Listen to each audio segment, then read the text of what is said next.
Good morning, everyone, and welcome to this press conference for the launch of the last edition of the 2025 Economic Outlook.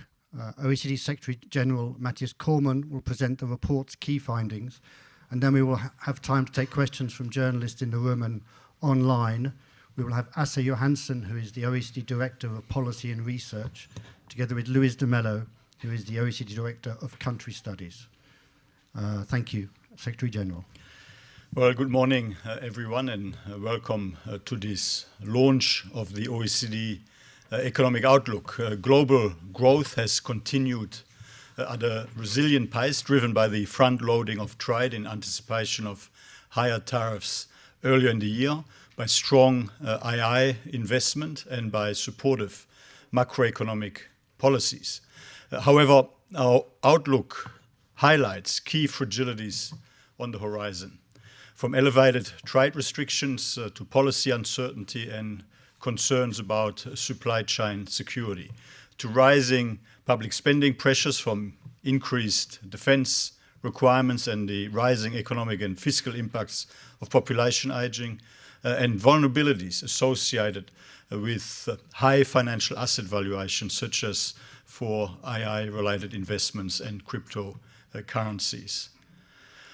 We now project global GDP to grow by 3.2% this year, which is only slightly below the 3.3% rate of growth achieved last year.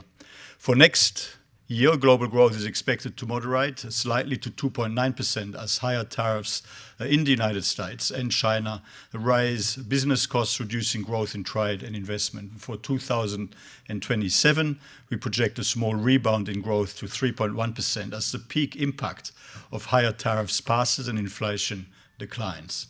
OECD countries are growing at around half the rate of global growth, while economic convergence elsewhere, especially in emerging Asia, remains the main driver of global growth. Activity in the technology sector has been strong, boosted by sharp increases in investment in AI and other digital technologies, with industrial production of computer and electronic products having increased much more than total industrial production across countries and regions. In the United States, technology investments are driven in particular by imports of information and communication technology products were a key driver of economic activity in the first half of this year. Fiscal and monetary policies have helped sustain activity. OECD's countries' primary deficit, that is a government's fiscal deficit excluding spending on interest payments, continues to be significantly higher than in 2022. Monetary policy has eased in most advanced economies over the past year, which has lowered bank lending rates for firms and households, supporting credit growth. The average legislated tariff rate on merchandise imports to the United States is now estimated at 14.9% in November, markedly up from 2.3% in January, but down from the 16% in September as a result of several new trade agreements. The full effects of those higher tariffs since the start of the year will become clearer as firms run down the inventories that they build up in reacting to the tariff announcements earlier this year, and as the higher tariff rates continue to be implemented. So far, our estimate of the tariff rate that is actually being applied in the United States, based on the latest available reported customs duties and import statistics, is below the legislated rate, which suggests to us that tariff collections are likely to rise in the months ahead. Labor markets continue to be relatively tight, though there are some signs of easing.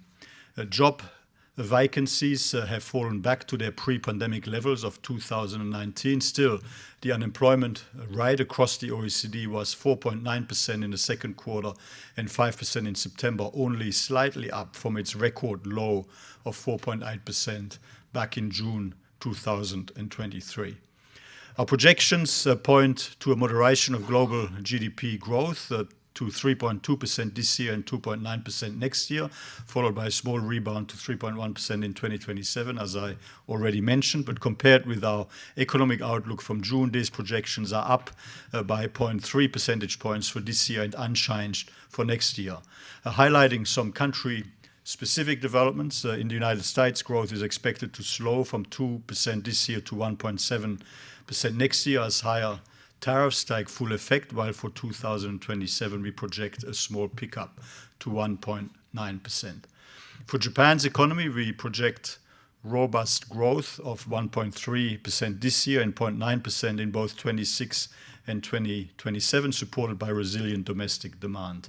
In the euro area, growth is projected at 1.3% this year, 1.2% next year, and 1.4% in 2027, as increased trade frictions are expected to be offset by capital spending from the Recovery and Resilience Facility and higher defense expenditure.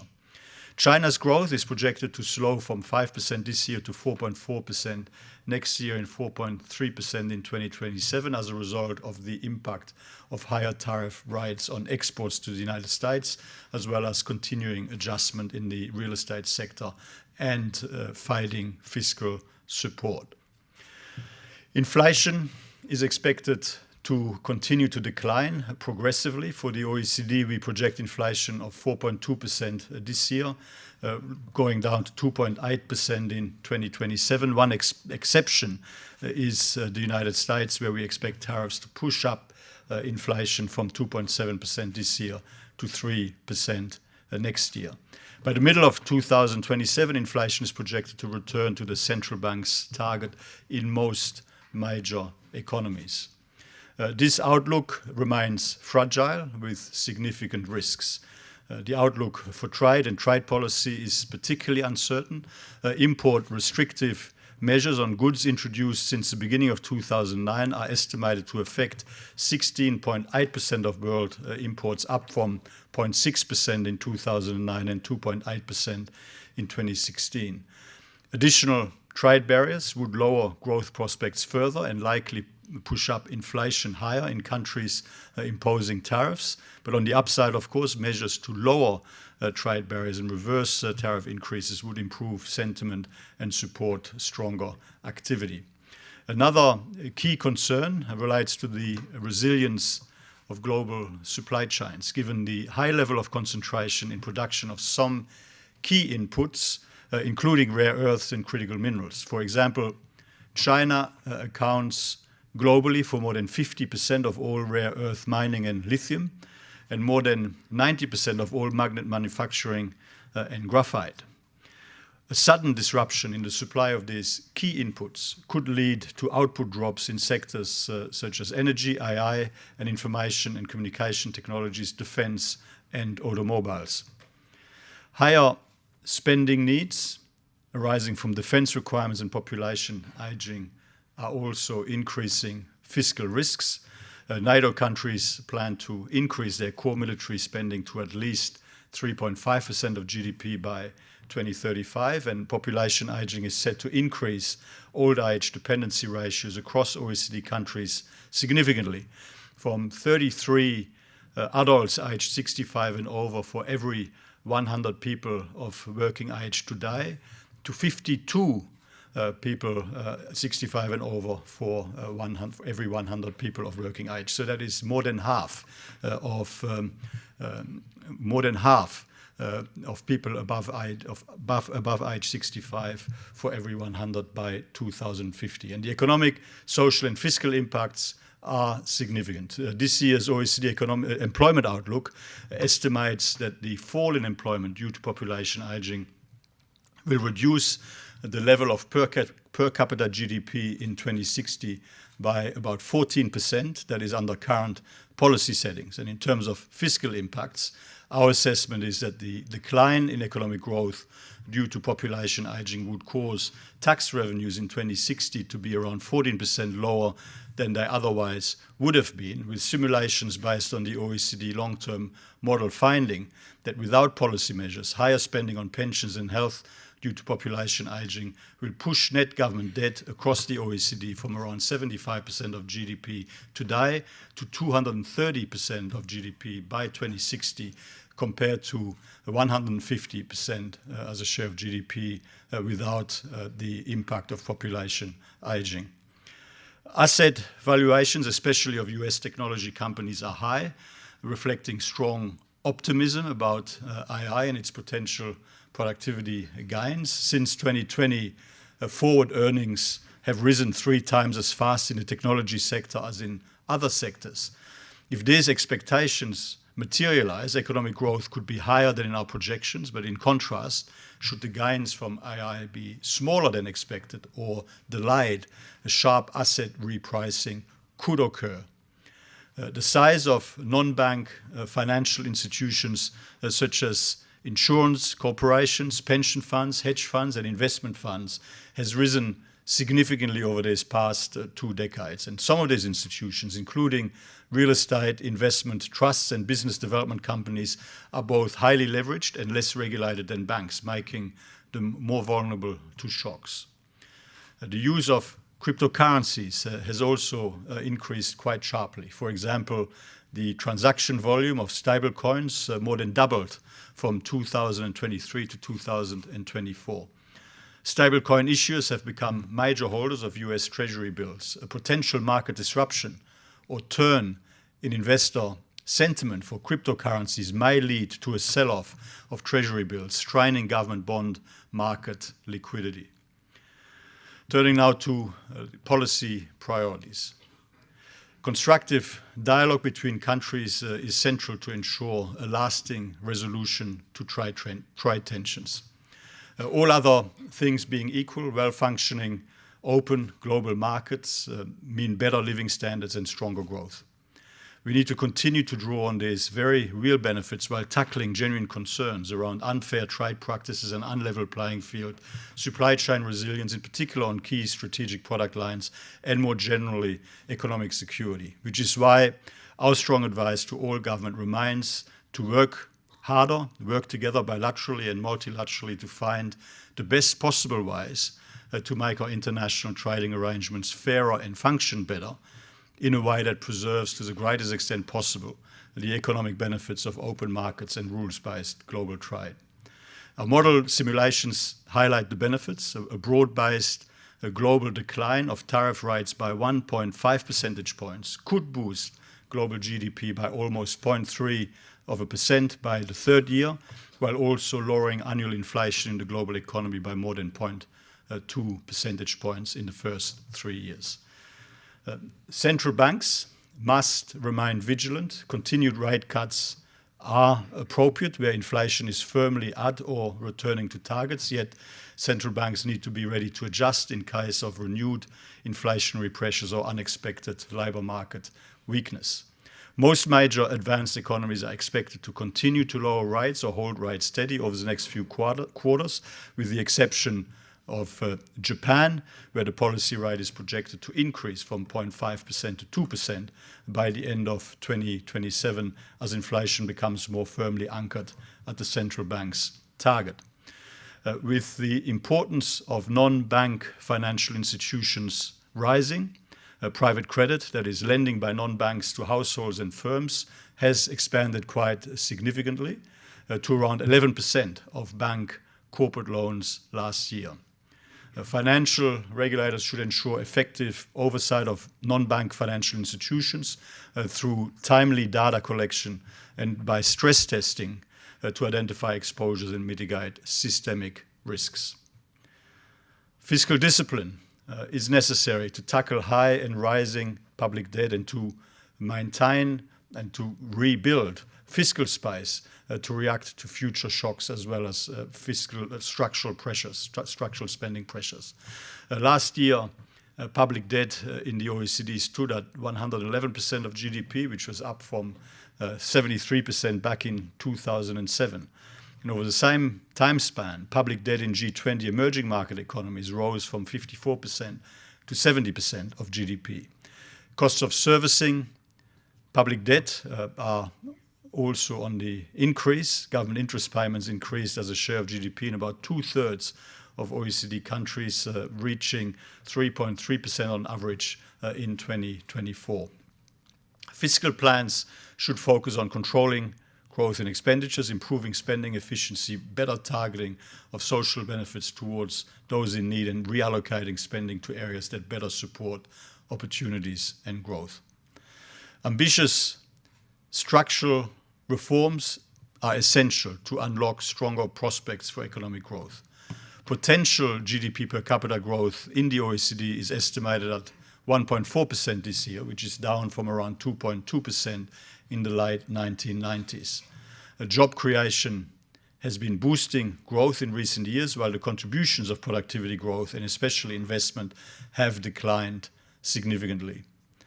Regulatory policy reforms, the subject of this Economic Outlook's special chapter, can be an especially powerful driver of stronger growth. For 37 of the 55 countries in the Outlook, reducing red tape and simplifying regulations is a key priority. Reforming regulatory design and oversight and lowering entry barriers in services sectors in particular are two other policy priorities that are relatively common across countries.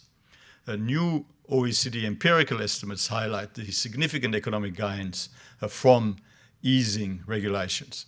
For example, bringing regulations on retail trade in line with the 3 OECD countries with the most competition-friendly regulations would help boost labor productivity by up to 2.3% across OECD countries over the long term. And less strict regulations of professional services would help raise labor productivity by 1.6% on average.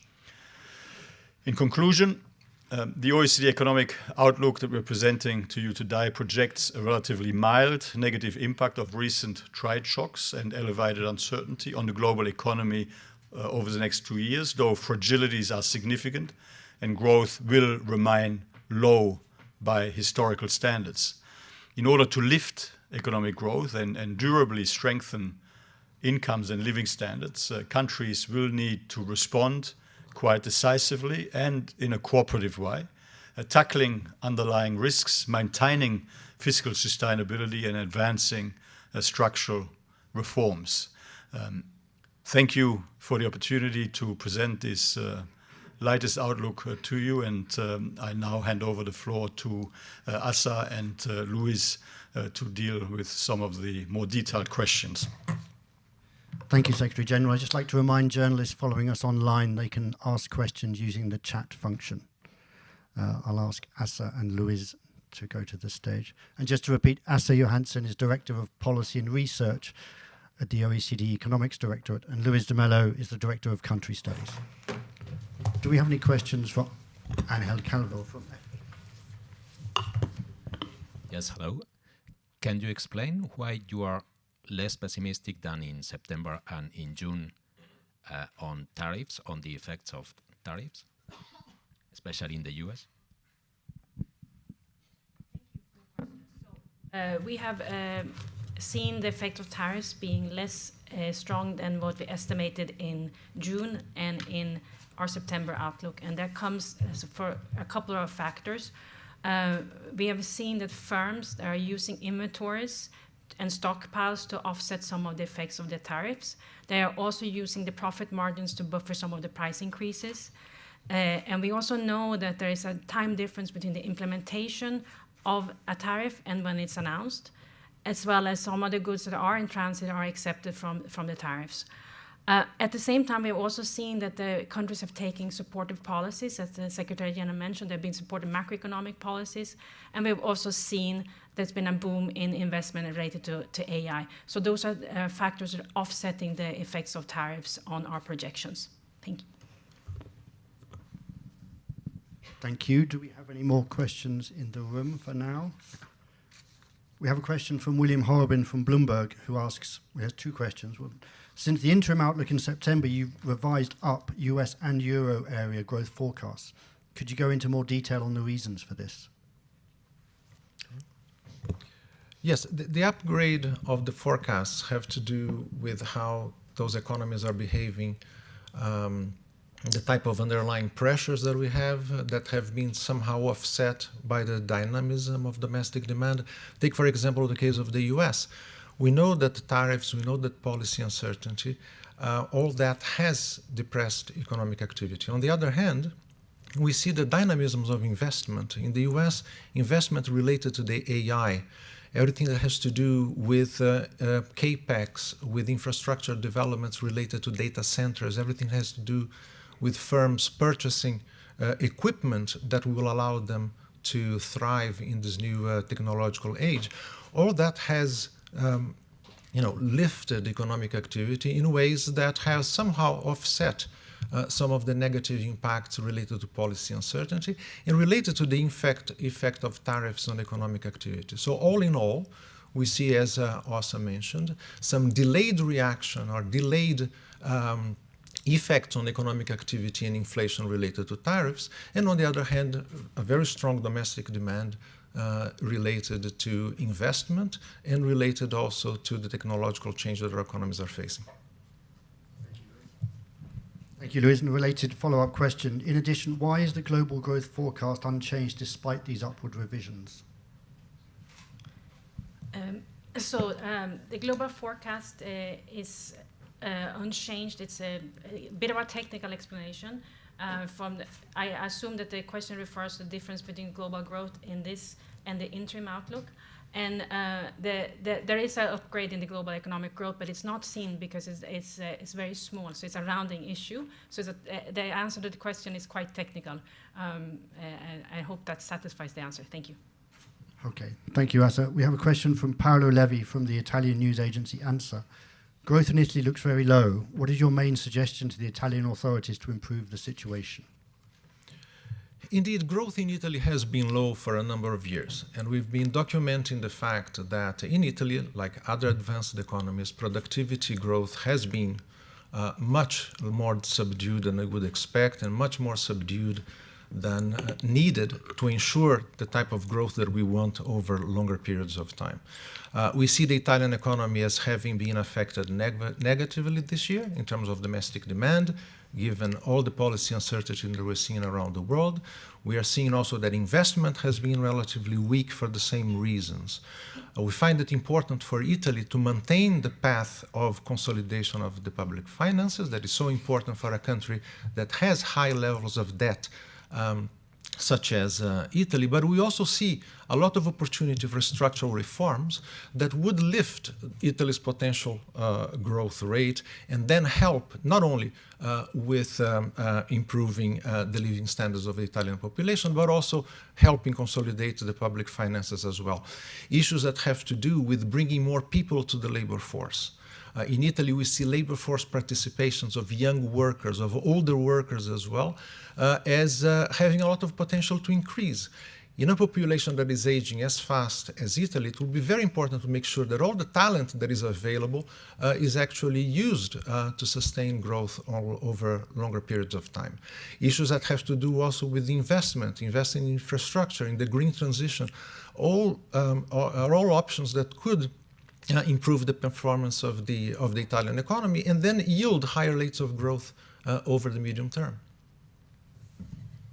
Thank you, Luis. We have a question from Henry Saker Clark from The Independent in the UK. How does the OECD think the UK government tax increases for Wednesday's budget will impact the country's growth outlook? The UK economy, we all heard last week the new budget. The new budget has a consolidation path that is somewhat more backloaded than we had expected. There are increases in spending that are relatively front-loaded. There are increases in taxation that will allow for the consolidation of the public finances, but they are somewhat more backloaded than we had expected. So all in all, it is a budget that will allow for the continued consolidation of the public finances in the UK, the reduction in debt over time, which is so important not only for the UK economy, but also It's also the case for other advanced economies, but we cannot lose sight also of the structural reforms that, again, as in the case of Italy that I mentioned before, but also in the case of the UK, can play a very important part in lifting growth rates over time. In the case of the UK, all the effort that has to do with deregulating, reducing the burden on enterprises, facilitating the process of permitting and licensing for new investment, all that has a huge potential to make sure that the business sector in the UK is more dynamic, that growth becomes stronger on the back of greater efficiency in the private sector. Thank you, Luis. We have another one here. You talked about the importance of fiscal sustainability in the presentation. How should countries balance the need to address the mounting public debt ratios while supporting new spending needs? So what we emphasize in our general assessment and more broadly is that it's important for countries to ensure long-term debt sustainability. As this is important because if debt becomes too high, countries are spending too much of their income or revenues on servicing the debt rather than spending on priority areas such as aging, health, defense, and other needs.